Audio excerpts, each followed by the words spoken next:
Welcome to the Mystical Truths Podcast. This is Rebecca, and I'm really glad you're here. Let's unlock your world. I asked Kim to join us and share her journey and her concerns around her aunt's passing, because there's a lot to consider in her story, and I think that her experience and her questions will not only be helpful to those of you who may be experiencing something similar right now, but also those of you who have already experienced it or will at some point. So welcome, Kim. Thank you very much for being here. Thank you, Rebecca. I appreciate you having me.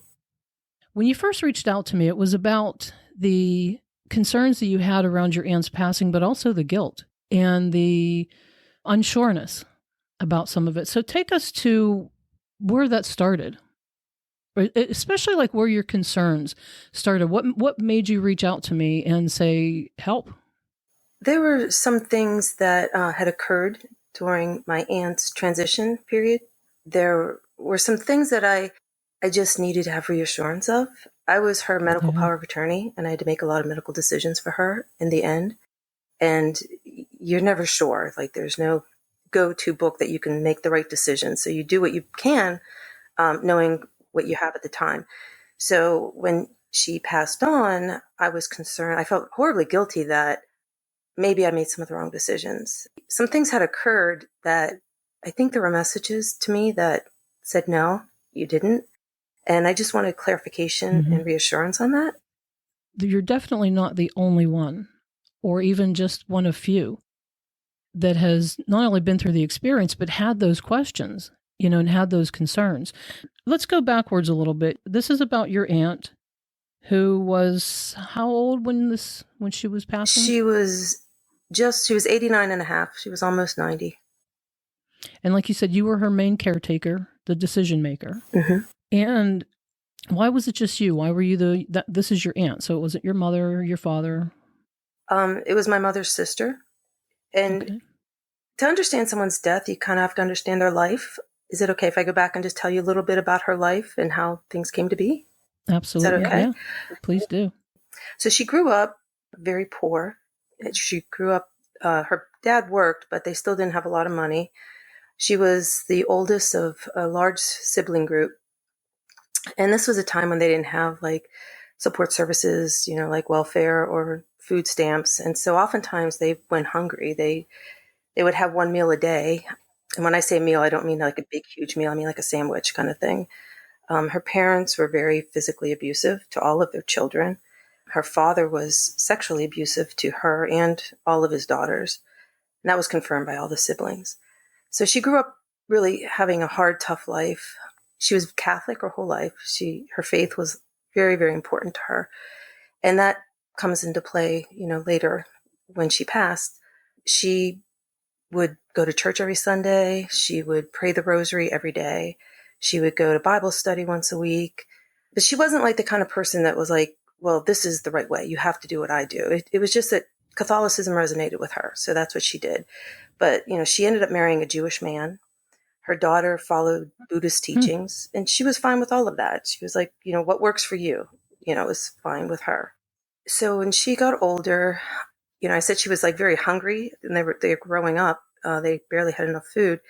She ended up overeating, overcompensating. So she was very, very heavy later in life. Her husband ended up dying when they were in their mid-50s. And then 2 years later, her adult son died unexpectedly. And then about 20 years later, her daughter died unexpectedly. And then 6 weeks after that, her mother died. So she knew loss. She knew suffering and pain. She had a condition that caused chronic pain. And so she was in chronic pain for like the last 10 years of her life.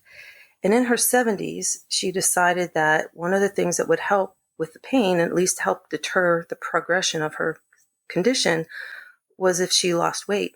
So when she was in her 70s, she took it upon herself to really take care of herself. Like, that's when she got to the point where she was like, I'm going to take care of me. And she watched what she ate. She didn't follow a program or anything, but she watched what she ate. She lived in a senior citizen high-rise. And so she had an apartment building, and there was a long hallway outside of her apartment. She would go out there and she would just walk up and down the hallway. And she could only manage twice with her walker. And then she kept going. And She got up to 10 laps up and down her hallway. It took her well over a year, but she lost over 100 pounds in her 70s, just doing that. So she was a determined woman. She was very much independent. She wanted to keep her independence for as long as she could. So that's kind of how I got to take care of her, is that a lot of her family members had died and there was really nobody else. And I wasn't very close to her early in my life, but I was later in my life. She was a very loving, sweet person. She was fiercely independent. She drove until she was 87, and she kept saying to me, I will tell you when I need to quit driving. A lot of people say that. So, you're like, okay, sure. But we kept our eye on her, and she would go to the ophthalmologist and come back and give me her report. The doctor says my eyes are good for another year. And, and then one time she said, we need to go out to lunch. So we went out to lunch, and she said to me, she started crying, and she said, I need to stop driving. I know it's time now. And she's like, please sell my car for me. And it was very hard for her to give up that independence. But she did. She was right. She knew when she couldn't do it anymore. So she was with it. She made good decisions. Like I said, she lived in the senior high rise, and she had friends throughout the building. And that was one of the reasons why she could live independently, is because she lived in one of these places. They all look out for each other. It was wonderful. And the building manager looked out for her, and the maintenance man looked out. They were a group. And that's how she was able to stay independent, because she fought really hard to stay out of a wheelchair and really hard to stay out of a nursing facility. She loved angels. Like, she had angels everywhere in her apartment. And I mean, all kinds, like cherubs and statues and magnets and pictures and different colored angels. And some of them she bought, but a lot of them people gave her. And she valued the fact that someone gave her a gift and she would keep it. So if your version of heaven was you walk in and there's angels everywhere, that's what it was like to walk into her apartment. And she loved every one of them. She said, she's like, everybody has a guardian angel. And she had a name for her angel, and it was Michael. It was just her guardian angel, and his name happened to be Michael. Oh. And it wasn't her father's name or her husband's name. I don't know where she got this name. She just knew that his name was Michael. So when she gave up driving, my brother and I and my husband helped take care of her. I mean, she was very independent, but she did have some needs. So we would take her out shopping, and, she would take the access bus as much as she could to her doctor's appointments. But there were times when she couldn't, the schedule wasn't working or whatever. And she would ask either me or my brother, more so my brother, to take her because his schedule was more flexible than mine. And they would go out to breakfast together. And she's like, you take me shopping and I'll treat you to breakfast. Or, and so they would always, and sometimes they would just go to breakfast on their own just because they wanted to kind of visit with one another. So that's kind of the background story on her, which I do promise all of that comes into play later when I tell you the story at her passing. Yeah, I agree. So at some point, it was time. It takes place in the summer of 2020. So for all of us who lived through the year 2020, we know it was just a crazy and challenging year in the best of situations. It was in the summer. I get a call, and it was the hospital, and they said that she had called the ambulance. And so she had gotten to the point where she was in so much pain. She was in this chronic pain condition. Like I said, it was at least 10 years of her life, and she couldn't move. And for her to call the ambulance on her own was a big deal. She avoided that at all costs. So I knew she was in pain, and she had a very, very high tolerance for pain. So this was pretty serious.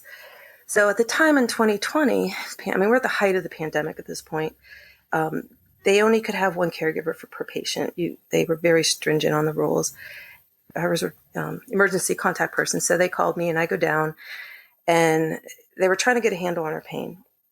And she was there for 3 weeks. And usually they give her like a epidural, but this time they couldn't. There was like some medical conditions they couldn't. And I was begging them. I'm like, give her an epidural. It kind of Band-Aids it for a while until until the next time. And they were adjusting her medications, and there was just a lot going on. And I would go down every day after work to see her because I was the only one that could, and I didn't want her to be too lonely. And then they said, well, there's nothing we can do for her, but we want to get her into rehab because it's been 3 weeks she's been in the hospital. We want to get her stronger. And so I said, well, can she stay here? Because again, this is the height of the pandemic. And they said, well, no, we'll just send her to a skilled nursing facility and she can have rehab there. Well, that was like, to me, the kiss of death, because during COVID, there were so many elderly people dying in nursing homes. I was like, no, please keep her in the hospital. We'll do the rehab in the hospital. They didn't have room. They were full. So then they tried to get her into a rehab place and they wouldn't take her. They said she didn't meet their qualifications, which one of them was she had to withstand rehab 3 hours a day. And they said, an 89-year-old couldn't do that. And I said, you're underestimating her. She could, if you give her rest breaks in between. She had already done it.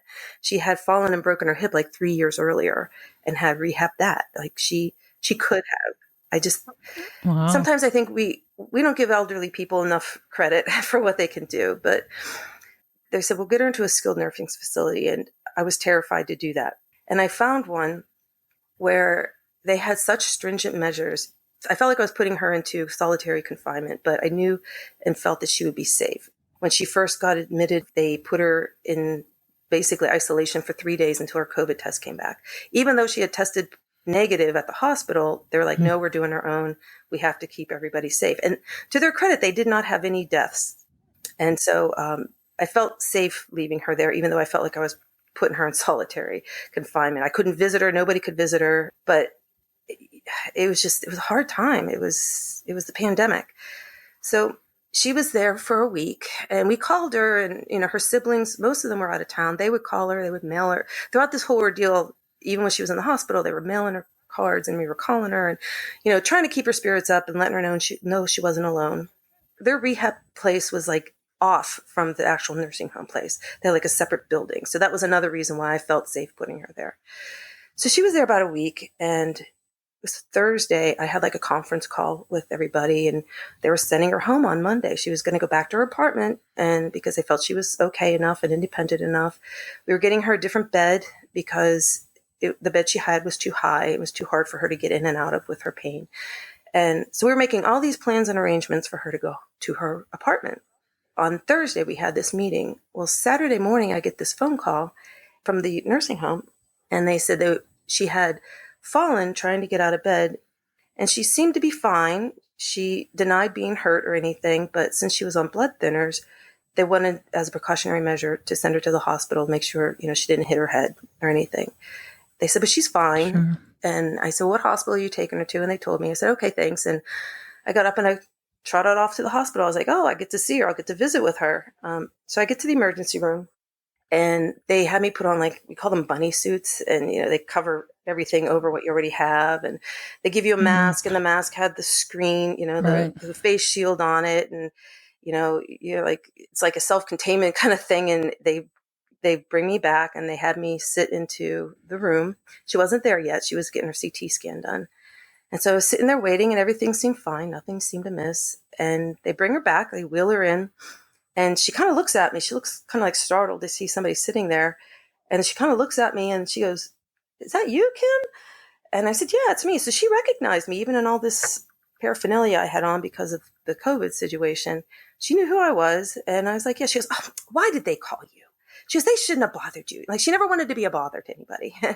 And I was like, no, I'm glad they did. We get a chance to visit. I hadn't actually physically seen you in a week. And so we started talking, and she was herself. She was her happy, cheerful, loving self. We were talking about her going home, and, the bed was ordered and all this stuff, and everything seemed fine. And then she said something really peculiar to me.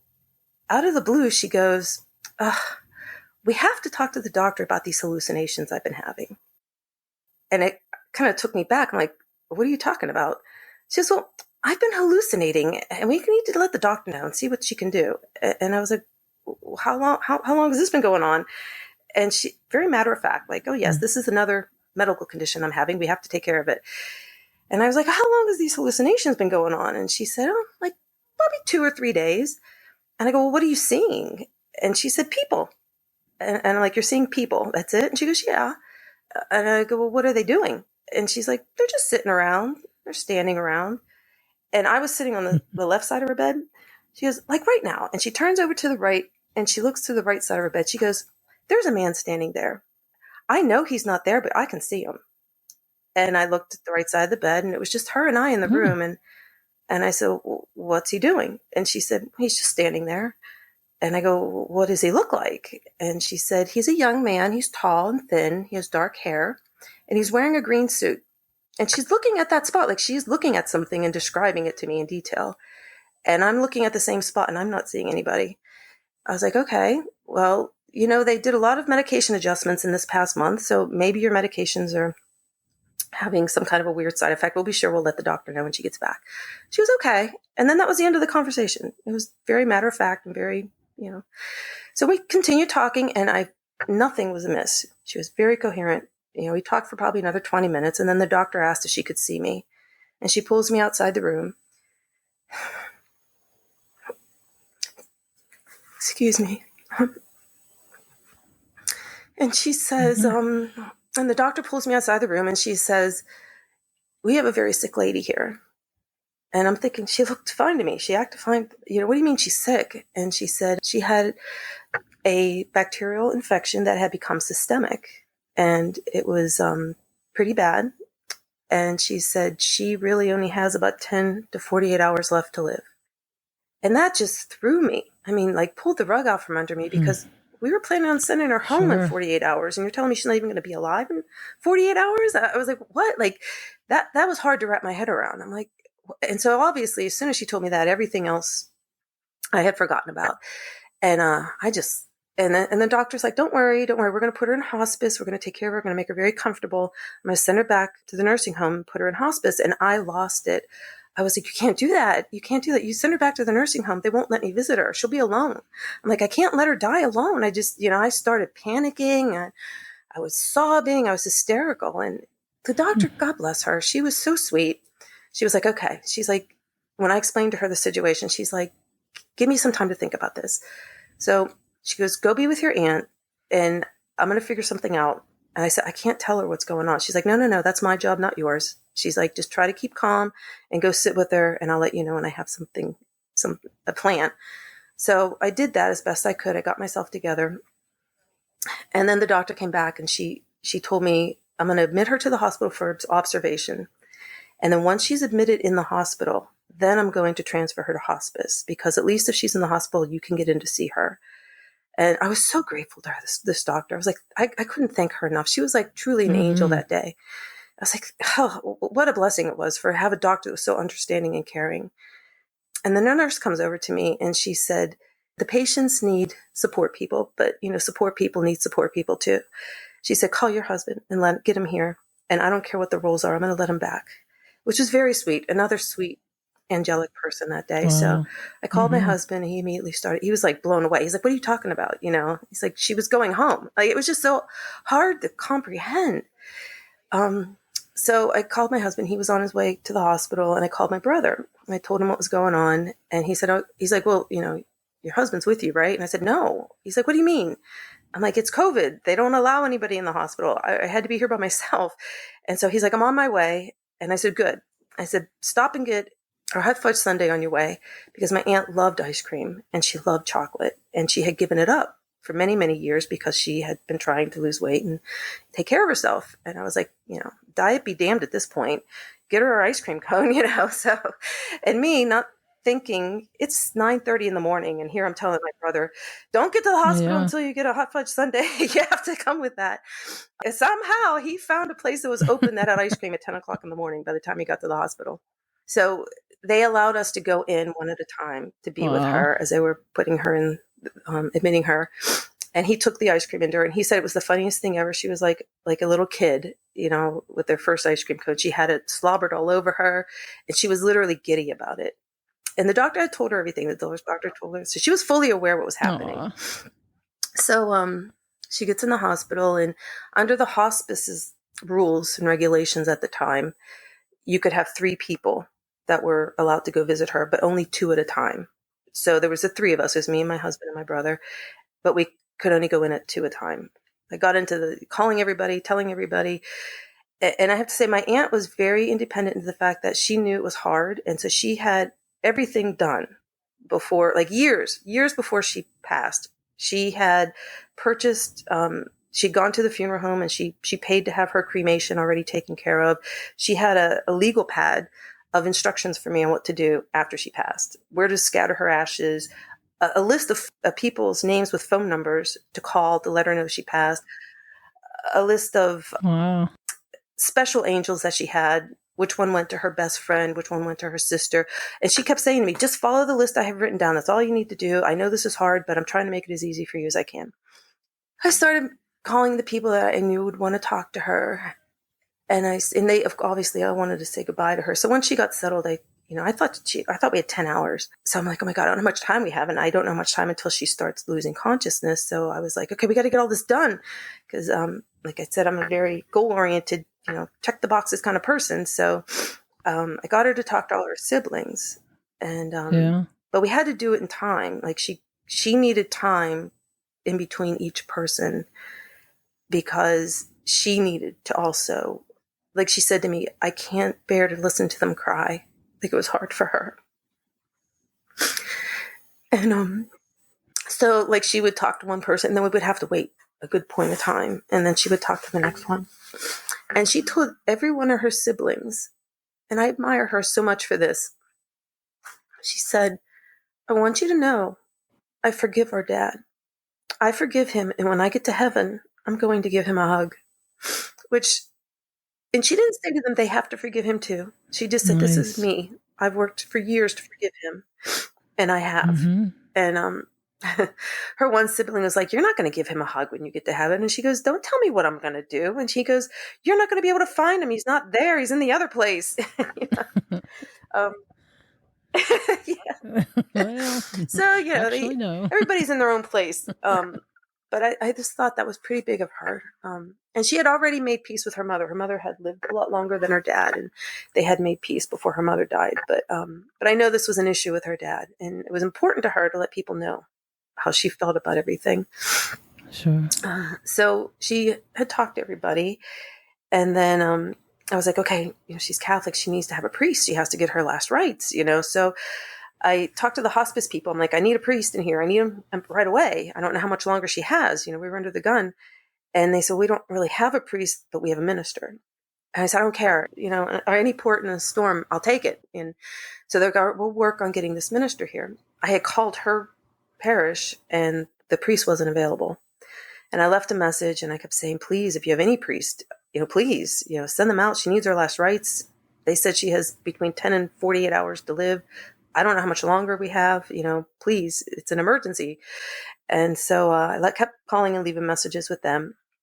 And then I went down, I was in the waiting room. I left the room to let my brother and my husband be with her for a while. And I was in a different part of the hospital and I saw this gentleman who looked very religious. And I said, excuse me, are you a priest? I was so desperate for a priest. And he's like, no, I'm a pastor though. And so I explained to him the situation. I said, can you please just go talk to her and he's like, well, I can't give her last rites. I'm like, I just go pray with her. And he was like, I'm happy to give her a prayer and, to talk with her. So he did. He's like, I'm here to visit another person in the hospital, but I'll come afterwards. So in about 45 minutes, he showed up. And he talked with her and he gave her some prayers and prayed over her. And she was comforted by that. She was still alert at this point. So he left. And then about an hour or two later, the minister from the hospice came. He did the same thing. He talked with her and prayed with her. And I could tell she enjoyed it. And then later that evening, the assistant priest from her parish showed up. And he came in and she was so happy. She just lit up when she saw him. She was so happy. And he talked with her for a while and they reminisced for a while. And then I left the room and he heard her confession. And then, he gave her last rites. And I could tell she was very comforted by this. After he left, I just felt so good. I was like, oh, thank God. I never thought I'd be so desperate for a priest in my life. And I sat down with her. I was like, how about that, Aunt Ro? I'm like, how special are you? I go, you have a pastor, a minister, and a priest all in one day. And this was her personality. She kind of looked at me and scoffed and she goes, well, you didn't get me the Pope. And I was like, well, believe me, if I could have got her the Pope, I would have. I was like, it was hard enough to get her a priest. I was like, okay, this is great. I checked all the boxes. She got to talk to all of her relatives. Her one adult daughter had lived across the country and they had been estranged for like the last 5 years. And even she, through a miraculous series of events, called. We got her on the phone with her mom and they worked things out and made peace and had closure. And, she had her last rites. She had her ice cream that she loved. I'm like, okay, we got it all taken care of. I'm like, okay, she can go now. In my mind, I'm thinking, okay, there's nothing more I can do, right? Your There's bags nothing are more I can. I packed. did everything Yep. I could for her. She was awake and coherent for 2 days, and then she finally went and lost her. I don't want to say she was in a coma, but she wasn't with us. She was sleeping or wherever she was. I don't know, but she had. We didn't communicate anymore, at least talking and stuff. So anyway, I was like, okay, I'm ready. She's ready. And she didn't go. She lingered. My brother and I stayed with her overnight because I didn't want her to be alone when she passed. And then after 2 days, we just couldn't do it anymore physically. And so we would stay with her during the day. My husband and my brother and I would take shifts because, again, only two of us could be there at a time. It could only be the three of us. Mm. We would take shifts throughout the day, and then we would go home at night and sleep because the nurse said, some people prefer to be alone to pass. They're like, maybe she's waiting for you to leave her alone. So I thought, okay, she can be alone at night if she prefers, and one day went into the next, went into the next, went into the next. I remember I said she had a chronic pain condition, and I came in one day, she was literally laying in the bed and she was just writhing in pain. And like her face was grimacing, and I was like, oh my God, oh my God. And I called the nurse, and here they had a change of shift, and it was a younger nurse. It was a new nurse who hadn't worked with her before, and he didn't get her medication exactly on time, and she was in so much pain. And so I was like frantic. I'm like, you got to do something, get her a medication. He came in and he started just injecting, all of the medications into her IV, and he goes, okay, there's nothing more we can do. The medication will take effect in a minute. So I remember I sat next to her bed and I held her hand and I just started crying. And I'm like, why are you still here? Your husband and your kids and, your family that you love so much, they're waiting for you on the other side. I was like literally praying to her and saying, please release yourself from this painful body. You don't have to suffer anymore. And I just didn't understand it.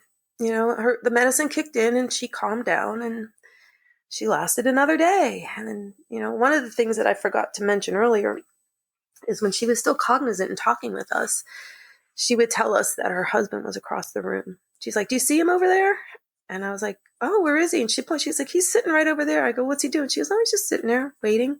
At one point, she told my husband she saw an aunt and uncle that she had been very, very close with and who had also passed years before. But she never saw her kids, which kind of really puzzled me. But needless to say, another day went on. I'm like, oh my God. And there were some other medical things that happened with her that weren't the most pleasant things that I'm not going to go into here. But all in all, she lingered on for 12 days before she passed. And this was a woman that they said was going to go 10 to 48 hours. And even the doctors and the hospice people, they're like, we have no idea. We have no explanation. Had we known, we would have moved her out of the hospital to an actual hospice facility, but we really thought she was going quick. And they had no idea why she wouldn't go. And it frustrated me too, because for years before this happened, she would say to us, she's like, every night I go to bed and I say to God, I'm ready to go. I don't have to wake up tomorrow morning. And then I wake up the next morning and I thought, well, here I am. Okay. And she's like, I keep telling God I'm ready to go. I mean, like years, like 5 years before this, she would say this to us. And she's like, I don't understand why I'm still here. And I was like, Aunt Ro, you go to every doctor's appointment. You do everything the doctors say. I'm like, it's kind of obvious. But she was just like, every night I tell God I'm ready. And here I am. Every morning I wake up and go, for crying out loud. And then she'd be like, I'm not much good to people, but at least I can pray. So she would pray for people and she'd include them in her rosary. So here she is, and it's time to go and she won't go. And I didn't understand it. I was well into over a month on this. It was exhausting. It was physically, emotionally, and mentally exhausting for me. Oh, I bet. And I even asked the hospice people, I was like, am I being punished? Is this something that I did? Because I just don't understand this. And because I literally felt at one point that, I don't want to make her death about me, but I was like, I just don't understand. This is so hard. And why is she still lingering? And then I thought, well, did I make a mistake? Did she have a chance to live? Was there some other medical decision I could have made? And it got to be like, my one cousin actually thought she had already died and I forgot to tell her. I was like, no, she's still here. And she's like, you're kidding me. It's over a week. I'm like, I know. Oh, so she had been completely unconscious for over a week. And then my husband and I were there one evening and the nurse came in and she was cleaning her up and she said her name. And when she said her name, my aunt opened her eyes and said, huh? I was like, oh my God. And I heard this happens like right before people are ready to go. They kind of like have this burst of energy before they leave. Yeah. And I knew this, but it freaked me out because I thought, oh my God, was she alert and aware of everything for the last week that's been going on? Did she feel that pain? Did she feel all that medical stuff that was going on with her? And I literally left the room crying. And the nurse was like, honey, you can talk to her. It's okay. And all she did was upset me. And I actually even called the hospice people. I'm like, oh my God, did we make a wrong decision? I'm like, did she know that this was going on? You know, did she feel this pain? I was like, that was the only thing that made me feel better, is that she wasn't aware. And now she's aware. And so the next morning I woke up and my husband, I just couldn't move. I was just exhausted. And my husband's like, you stay home. You stay home. I'm going to go. I'll call your brother. I'll tell him. Because usually my husband and I took like the earlier shift and my brother would come later in the day. He goes, you stay home and relax and get some rest. I'll go be with her and I'll tell your brother. Him and I can take care of this today. And I was so appreciative because I didn't feel like I could function anymore at this point. And so he left and I was like, I was so exhausted and tired, I couldn't sleep. You ever get to that point where like you're so tired you can't sleep? And that's how I felt. I'm sorry, let me back up. One of the things I did do for my aunt when she had lost her consciousness is every day I would go in to be with her. I would turn on my phone and I would go onto YouTube and I would put on the rosary because I thought she prayed the rosary every day. And just because she's still with us, and just because she's not conscious doesn't mean she can't still have it. So I would turn the rosary on every day and I would put it next to her on the pillow and let it play. There's a different rosary for every day. I'd make sure I'd find the right day. Okay, today's Tuesday. Let me make sure I find the Tuesday rosary, and I made sure because yeah. And because my aunt would know if I gave her the wrong rosary, she would know. So I had to make sure it was the right day. Right. So I was like, I didn't want to watch the news. I didn't want to watch comedy. I didn't feel like laughing, and I didn't want to I just needed something peaceful. And so there was a movie called Fatima that was on, and I was like, oh, that's perfect. Fatima is about these 3 children over 100 years ago that had visions of Mary over a period of time, and it's recognized as like a miracle.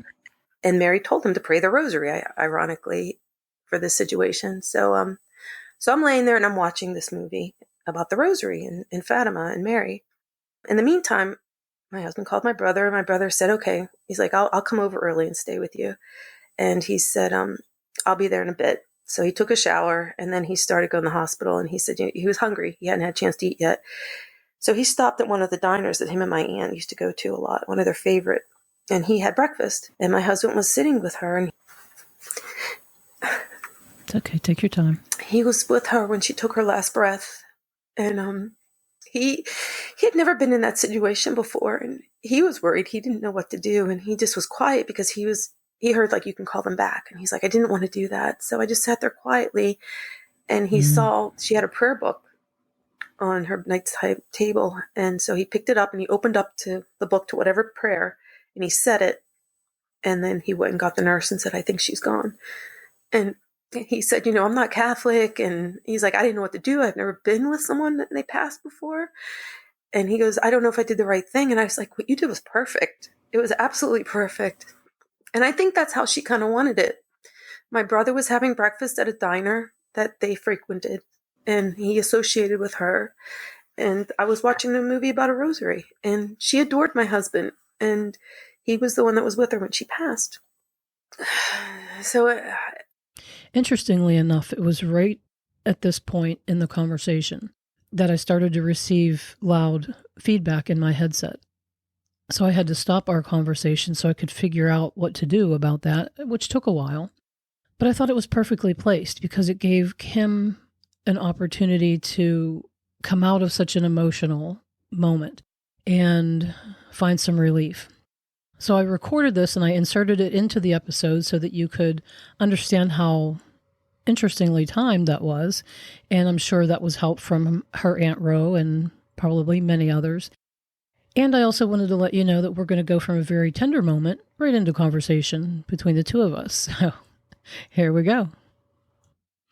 But hold on a sec, because just as I said, and here we go, I had the thought that this happened right around the 34-minute mark in the podcast and the editing. The intro music has not been added yet.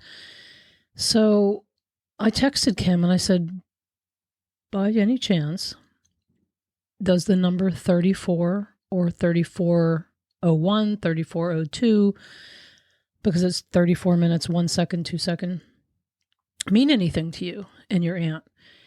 And she texted back and she said, okay, so the first thing that stood out to me before I even finished reading your text, 3401, was 3 plus 4 equals 701. Her apartment, the one full of angels that she lived in for almost 30 years, was numbered 701. And she said, I spent many, many hours there and created many memories. And Kim was 34 when she got married. She said Aunt Ro was the first person to see me in my dress. We got married in the church she attended, and she asked a favor of the friar to open the gates to the rectory gardens so we could have our wedding pictures taken amongst the flowers. So, these might seem like little, dots to connect, but I've learned to pay attention to the subtle, loving hints that they give us that show just uniqueness, perfect timing, things we wouldn't have expected or thought of. So just a little food for thought. Now back to the conversation. Okay, so I did want to mention, if we just take a look back real quick, we can see how the orchestration of this, in my opinion, is really interesting. Because even though she said, I'm ready every day, for how long I'm ready, unless it's suicide, we don't make that decision. And she knew that, but she still expected that, okay, if I'm ready, like what else is there for me to do here? Can we just be done with this? And it just doesn't work like that, because that's why we only focus a fraction of our attention into a lifetime. Because the bigger percentage of us needs to be non-physically focused and participating and keeping with the timing of when we actually should go. And so her inner being, all of creation, knew what her soul intention was, knew how to get her through the motions of all of this. And so even though she was saying, you can take me now, not that we get taken, the withdrawal didn't happen because there was still life to be had for her. There was still experience for that soul to gain here. And so isn't it nice how things just worked out? How she was in a hospital who decided that she would, 48 hours maybe to live? And she lasted 12 days. Yeah, and if they had thought that through, or if it would have been a different doctor that was there, they might have decided she could live a week. Something might have been clear to them to make them see that this could be a little slow. And then she would have been transferred. So somebody just made the decision that it was around 48 hours, which by accident or on purpose helped her to stay where she was. So that you could be with her, so that more than one person could actually access her. And everything just sort of synced up. Everything played out. When she was out, when we're in a space where we can't speak, we can't carry on normal conversation, we generally are between worlds, sort of like when you go to sleep at night. So she wasn't laying there in excruciating pain and participating in this world in that physical way like she normally would have, and like she was just for a little bit there when she came out of it. She was in that place where we haven't totally withdrawn focus, but we have mostly withdrawn focus. And even the fact that she was seeing images and interacting with people or beings, this was all helping her. This is how life helps us get a little closer, get a little closer, get a little closer, and unravel everything that we have gotten caught up in this life, to be in that space where we can just go, where we can let go. So what was your question? Well, that was, you kind of answered it, was, when she was unconscious for that week, was she feeling that pain? Did she know what was really going on? And The other thing that about 2 weeks after she died, my husband and I were, having a campfire in the backyard, and it came back to me. I totally forgot about the conversation about the hallucinations. And it came back to me because I felt horribly guilty. Like I said, I thought maybe I made the wrong medical decisions. If only I had put her in a different nursing home, or if only, I had put my foot down with something, it was so hard making all the medical decisions. And I thought I killed her. I mean, I really felt that way. Like I made a wrong decision somewhere along the way and it just went off the rails and it's my fault. And then we were sitting around the campfire and I was like, oh my God, I remember that conversation I had about the man in the green suit. And I asked my husband, like, did she talk to you about having hallucinations? And he said, well, she told me she saw, her aunt and uncle and her husband. And I said, no, just hallucinations in general. And he was like, no, she didn't mention anything about that to me. And then I asked my brother the same thing. And he said, no, she never said anything about hallucinations to me. And I thought, oh my God, what a wonderful gift she gave me in having that conversation with just me, because it helped me to think her spiritual guides were coming days before this even came to pass. And it was her time. It wasn't my decision making, even though it's still, it's still hard to swallow sometimes. It was just her time and they were coming for her. And I'm so grateful she had told me that she had seen these beings. And I was curious as to who the tall, thin, young man with dark hair and green suit was. And at first I thought maybe it was her son, because I was so curious that her children, she didn't see her children. But if it was her son, she would have recognized him. And then I thought, well, maybe it was her father. Maybe he was in the service or something, and that's why it was a green suit. And I asked my relatives, and they said, no, he was never in the service. Because I thought, well, it was a young guy. Maybe it was my grandfather when he was young. And they said, no, he was never in the service. And they never knew him to wear a green suit. So I don't know who this was. Maybe it was Michael, her guardian angel. I don't know. But I just cherish and am so appreciative of the fact that she told me this, because it does comfort me to know that it was her time. It wasn't my faulty decision making somewhere along the way. Well, and that's the thing, when you can't stop death, you're not going to get in the way. You're not going to screw it up. None of us have a broad enough vision. None of us are really actually smart enough in this human experience to interfere with something like that, nor should we be. If she hadn't fallen, this would have been very different. Yes, true. She fell, she was okay, but protocol, we have to get her checked. Things would have been very different. She still would have had that infection. That still would have been progressing, but it would have played out very differently. I was going to say, I had asked her about the fall too when I was waiting with her in the emergency room. And I said, were you weak? What happened? Did you get dizzy? And she said, no. She goes, I actually was on my way back into bed. I had gone to the bathroom. I was on my way back into bed, and the sheet got tangled around her ankle. And that's why she fell. Something really like benign that could happen to any of us. And she was mad. Oh, what a klutzy thing to do. But you're right. I never thought of that. If she hadn't fallen, this would have played out very differently. And that never occurred to me. It was a very divine thing to do. She was able to stay clear. She had a fall that didn't really injure her or do any real damage, but it was a very necessary next step. And that's why if we could all just learn to look at everything that occurs as life working out for me, which means death working out for me too, we wouldn't get upset about things. The pain and the turmoil and the guilt that you felt through all of that was from you. Yeah. And all of your conditionings, right? We're conditioned to think, I have to do my best. I have to save this. I have to feel bad. There's so much stuff that's packed into our beliefs, a lot that we don't even know about, that when we come through an experience like this, we make it awful. Yeah. We make it sad. We make it torturous. We hurt ourselves by saying, what if I could have? What if I should have? Maybe I dropped the ball. Maybe I did something wrong. When all of creation is looking at us and saying, really? Just play the game with us, because the game's going to be played. You don't have to be hurt by the game, but you can. You're free to feel pain if you want to, or to feel guilt if you want to. But the reason why those emotions don't feel good is because they're not a match for what source is feeling. All of creation is not feeling that. And when we're feeling it, we show the distance between the two. We show the discord, the twistedness of what we're thinking versus what's really being and what is true.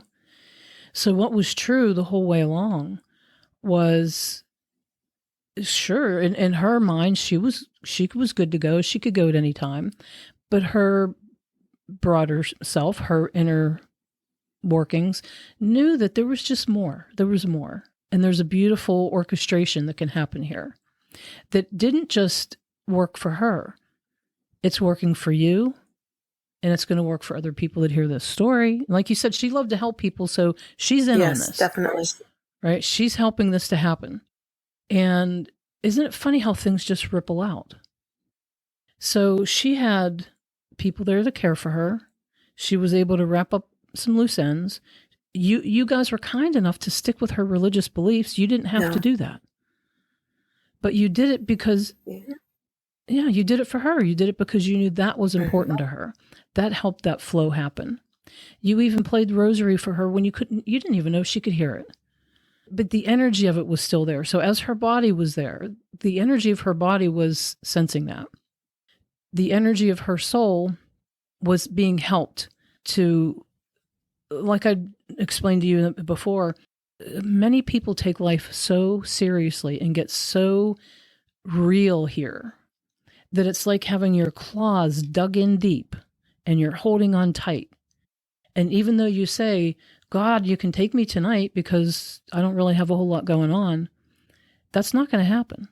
Because without realizing it, you're so dug in here into pains and conditioned beliefs, responsibilities, even guilt. Even though she was able to forgive people for some of the trauma that she'd experienced, it's still in there. And sometimes we still have a little unraveling to do, even if it's so much as to say, well, I forgive them. And what if it was my fault that it happened in the first place? Because people have been taught to think things like that, especially in certain religious beliefs. There's so much depth to who we are and how we're processing life and what we've been through that we don't need to be the ones to figure out how to unravel ourselves or how to unclaw ourselves from this experience. We don't have to figure that out. That's being done for us. And it's being synchronized very beautifully. How is it that your husband was with her? He just was the easiest one to be there. Your brother was doing what she and he did together, right? He was having lunch where they usually had lunch. You were watching a movie that you knew just felt good to you in the moment because it was something she would relate to. Everybody was in their place. Like, again, the doctors who thought she would be just a day or two, 8 hours, right? To 4 to 8 hours. But they were wrong, meaning she got to stay there, right? She had her last rites. She talked to people. I mean, there was just so much there. She didn't have the Pope, though. She didn't have the darn Pope, though. Yeah, maybe she has access now. If that's even still important to her. And then once, and like you said, her bags were packed. She was at the train station. The train was coming, but where's the train? Yeah. Why isn't she getting on the train? Because now what needed to be done next? And this was being done during anyway. She was being prepared. She was being guided. And so seeing souls that you couldn't see, that she saw in what looked physical form to her, I'm sure she was having conversations. And then once she was not conscious anymore, she was being helped in many ways to just undig herself a little bit, bring those claws out a little bit more, loosen up, a little bit more. And we don't even need to know the details of exactly how that happened or how she was so prepared. Yeah. A little more. We don't have to know all of that, but it's just nice to know that that's what's going on. And the timing of that was ideal for her.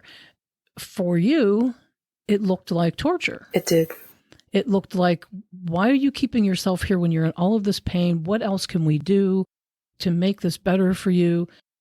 When really what we should be teaching each other to do is to say, this is her process. We can help by loving her and wishing her as much ease as is appropriate for her soul.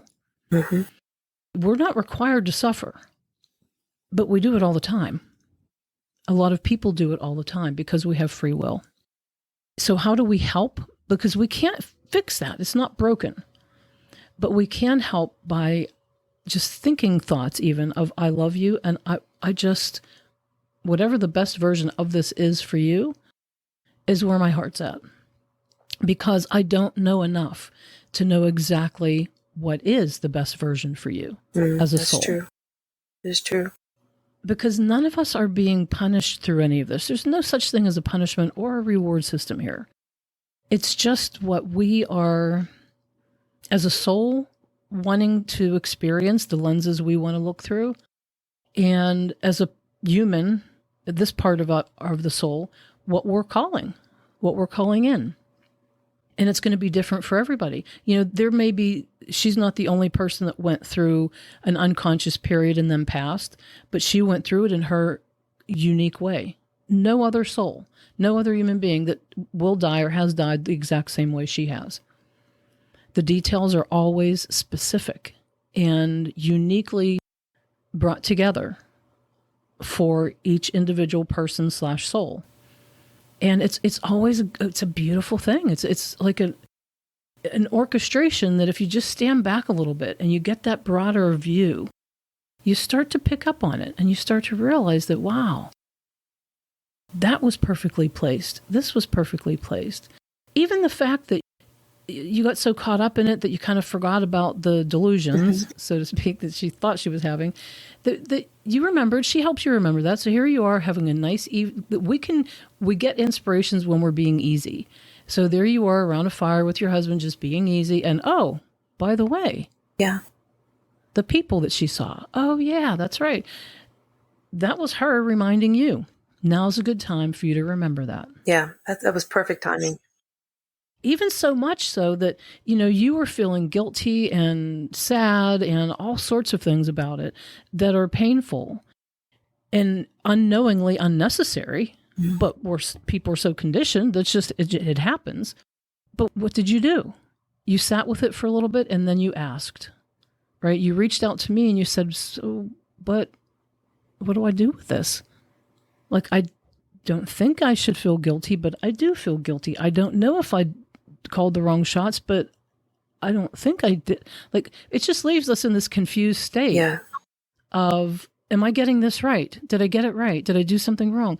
And I hear so many people tell me things like that. Like, if I just could have done this, or maybe if she would have been somewhere else, maybe she wouldn't have fallen. Or so many, if I would have, I should have been there when she died. No. Sometimes, like the nurse said, no, sometimes they don't want anybody to be there. I hear people say, we were all there, and we just got up and went to get a coffee and go to the bathroom, and we just wanted to regroup for a minute, and the person died. Yeah. You just are not going to interfere with the death process. It will orchestrate itself and all the players involved perfectly. Absolutely perfectly. I was speaking to one of the hospice workers and expressing, did I make a wrong decision and how guilty I felt. And first of all, can I just say, God bless people who work in hospice. They are a special breed. Oh my gosh. But I was expressing, my feelings of like, did I make a wrong choice? I was feeling guilty. And you know what he said to me? And it kind of hit home. He said, you're forgetting something. You were her medical power of attorney, but only when she couldn't make decisions for herself. And up until she lost consciousness, she was perfectly capable of making her own decisions, and she did. She listened to your advice, but she ultimately was the one that agreed to what happened. Right. You only started making the decisions once she lost consciousness. And I thought, oh, you're right. But it's funny because you're right. I was so caught up in the time, it didn't help. I still felt guilty and upset and sad and thought, oh, but if only I advised her differently, if only there was something else I did. But when I was Eve, when I was relaxed about it, I was like, that does make sense. That she did make her own decisions. Mm-hmm. To the point where she even had like a legal pad of instructions, like step-by-step instructions for me to do once she passed. The only thing she forgot to do was, and I just want to tell everybody, talk to your loved ones about this, is she didn't say whether or not she wanted an obituary. And so I was able to talk to her before she lost consciousness, because I looked at the list. I said, do you want me to do it or not? And this is the kind of person she was. Like, she would love this right now. If she thinks this is helping somebody, she would be so happy, because she loved to help people. And I said, do you want me to do an obituary for you? And she said, she thought about it for a while. And she goes, yeah, I think if it'll jog some people's memories and make them happy, go ahead. And I said, okay. But that was the only reason why she wanted an obituary, was because it might help somebody, to jog their memory about something. For other people. Yeah, she always thought about other people. And when I was, I had said about her apartment and how she had angels everywhere. And I was cleaning out her apartment, and I just had this knowing. And it was like, I'm going to give one angel to every person in her life that helped her and was significant to her. It just kind of came to me. I was in her apartment by myself, and I was just like, okay, I can do that. And I go, the problem was I didn't know which angel to give to who, So I was like, Aunt Rosemary, you're going to have to help me on this one. And so I thought of a certain person, like the building manager. I'm like, which angel goes to her? And I looked around her apartment, and one would stand out to me, and I would take that and I put it in a bag and put her name on it. And I thought about the maintenance worker. I'm like, all right, which angel goes to him? And I look around, and do you know, every single person, not everyone, but the majority of people I gave these angels to, it was the perfect angel for them. Like, the one opened it up and I was like, oh my God, every time I visit her in her apartment, this was the angel that I would admire the most. Or when I gave it to the building manager, she's like, oh my God, this angel looks just like my granddaughter. And it was just amazing. And I know that was her influence on that. Absolutely. And that's why I hope people listening will not think that any of this is a coincidence. That was a coincidence. None of it is. No. It not only is it well orchestrated, but she was giving you the ideas, right? Give away the angels. And then which angel for which person? That one for that one, that one for that one. And this is how well connected we are when we are out of our physical bodies. We still can have a conversation here with people. And you were open enough and willing enough to have that conversation with her, right? You said, Aunt Ro, which one goes to which person? And she doesn't have the voice box to give you, or the physical body to even point to an angel, but she can send the thought. She can send the idea and the thought. And, right, you just followed through. And for her to be, this is how, every soul is a wonderful soul and takes on a different life experience here than anybody else is.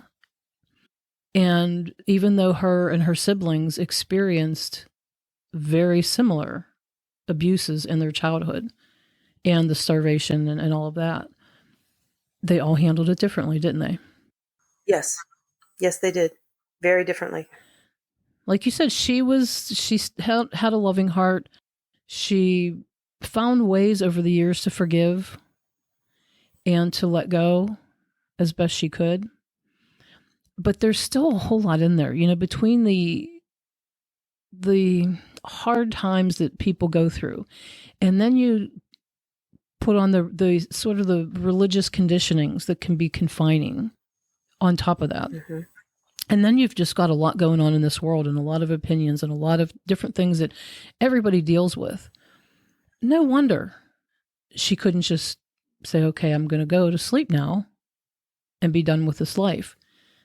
Some things had to occur for her to be able to just really honestly let go, so that withdrawal could happen. Could it have happened sooner? Who cares? We're eternal.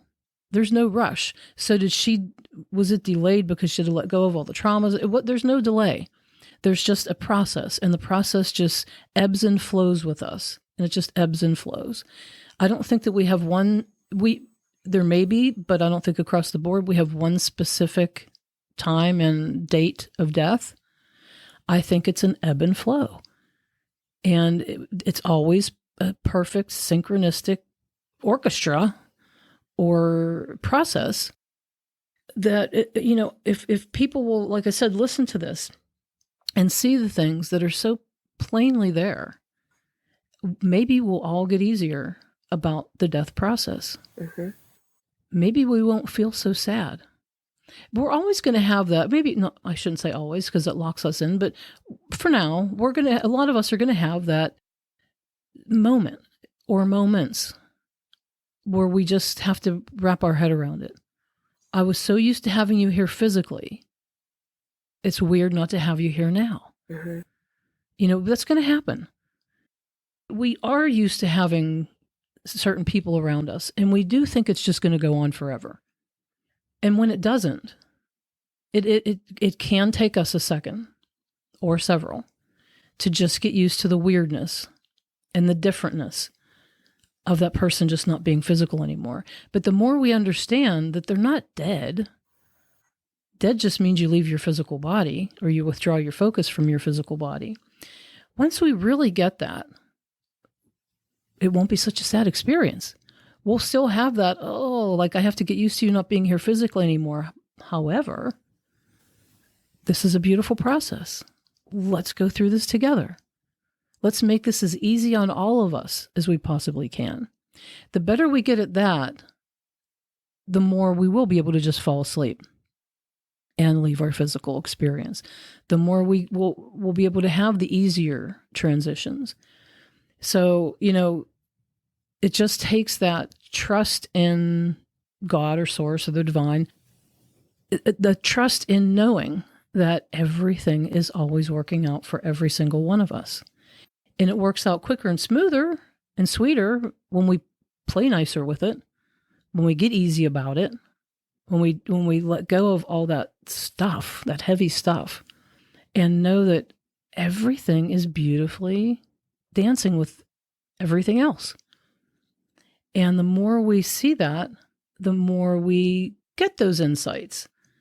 Like, isn't that interesting that she saw some people that I couldn't see? Mm-hmm. Isn't it interesting? Like when we think things like, isn't it interesting that you were over there and I was over here and we were doing these things as she was passing? Yeah. Isn't it fun to know that she did that silly thing and fell and got hurt, but not really hurt, but they checked her out. And that was a good segue to find out that she was on her way out. Mm-hmm. And that she could be in a facility where family could come and be with her. Now, people may be thinking too, well, I know somebody I love who passed and we didn't get to say our goodbyes. We didn't get to have certain things that looked orchestrated like that. Yeah, because every death is completely different. And sometimes it's not as necessary for some as it is for others, or necessary at all even. Because every death serves not just the person who's making the transition, but everybody that it touches. The hospice nurses, the doctors, the maintenance people at the building, the family members, everybody, we're all in this together. So all of it is for all of us. And it's unique. Yeah. So if somebody says, well, my, spouse just died, just all of a sudden died.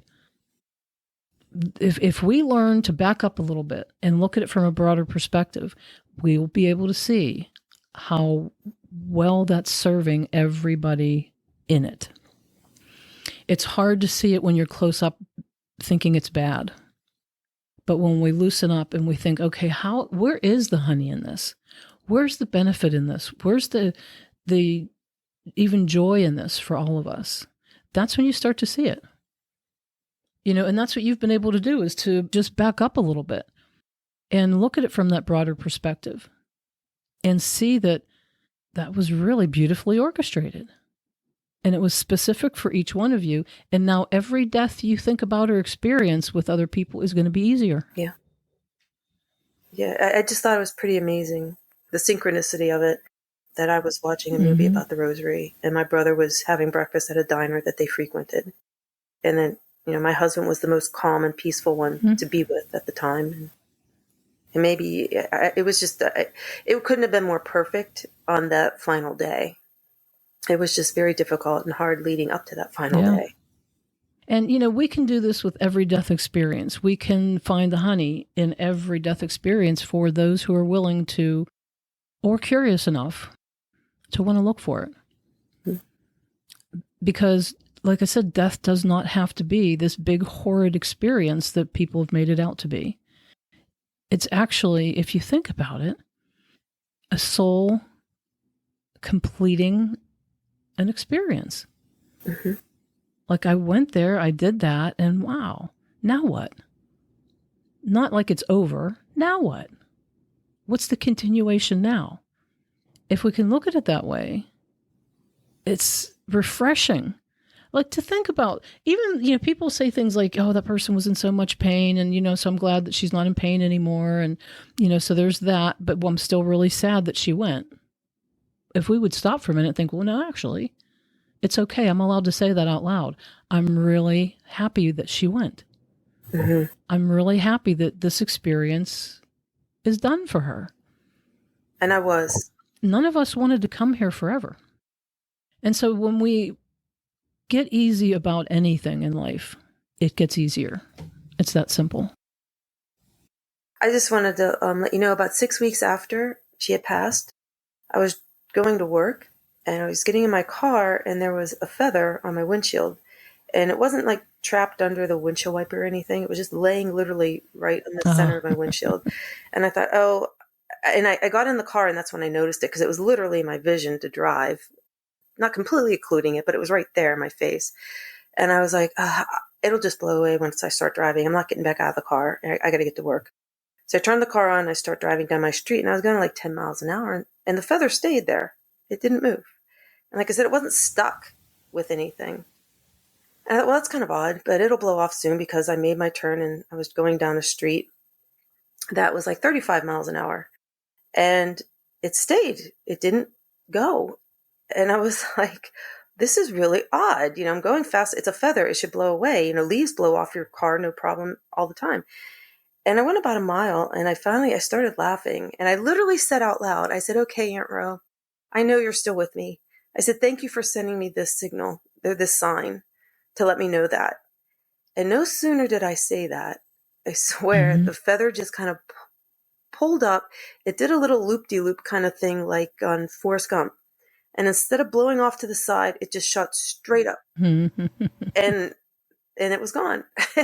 And I just laughed, and it made me feel so much better, because I'm like, I know she's letting me know. She appreciated everything. That's exactly what that is. And it's great that you saw it and you appreciated it, because imagine you're on the other side and you're doing that nice little trick to let somebody know that you love them and you appreciate them, and they go, oh, what a coincidence. just that couldn't have been her. Like, I can't believe that wouldn't be her. Now, of course, they're never offended by that. They get it, but it's so much more fun when we see it and acknowledge it and appreciate it. Because, like I said, the conversation never has to end. And I know it's awkward sometimes for people to even think about that. How could I talk to this person? Like, oh, there's no way they're still here. Well, then you're not going to really have many experiences, at least not believable ones. But when you are open and at least curious, you'll have some experiences. Because I know people who have said, I'm trying to be open. I'm trying to have an experience. It doesn't work like that. You can't try. You just have to be open to it and just curious, and then give it credit when it happens. And be calm about it. Yeah, they do it in generally light ways, quick ways, little easy things. Just enough to remind us that they are there. Not the bigger experiences or more noticeable experiences don't happen. But the ones like the feather happen often for people. Or different types of experiences like that happen often for people, and it would just be great if we'd give it more credit, and just join with it, have fun with it, so that we can co-create better, so that we can continue to experience each other. and receive the thoughts that they're sending our way. So that I love that, and I love that Aunt Ro was here with us and cheering us on. I believe she was. Yeah, and just knowing that, if one person that hears this can let go of their guilt or their sorrow or whatever it might be, she's done her job, we've done our job. We're helping in any little way we can to help people recognize that there's nothing serious going on here on this planet. We are the ones that decide that it's serious. If we can look at a silly fall that we make as the next logical step that has to have honey in it, then we'll start to see the honey. She didn't assume that was a bad thing. She just went with it, which was really good. But most people would think, oh no, she fell. That's terrible. I'm going to sue somebody. That should not have happened. When if we would just recognize that there's honey in it, just don't decide that it's a bad thing, because then you're going to get some stuff that doesn't feel good and turn up well. But when we think, okay, I don't know why this happened, I don't know what this is here for, but it has to be something working out, we'll see it. And then life gets easier for anybody willing to, look at life through those lenses. Yeah. Because we get to do it any way we want to while we're here. And our life is what we say it is. The more we know that, the better it is for us. Yeah. So thank you again. We're going to send this out there to anybody who has ears to hear. And I just appreciate you sharing your experience and your thoughts on it too, and your questions. Of course, if it could help anybody, I'm happy to share my experience. And I know Aunt Ro would too. She would want people to know her story if it helped them. Well, thanks, Aunt Ro. We appreciate it, even though she's not Aunt Ro anymore. She's a whole lot more than the Aunt Ro that you knew here. So much more. So thank you. And for those of you who want more information or have a question, you can find me at mysticaltruths.com.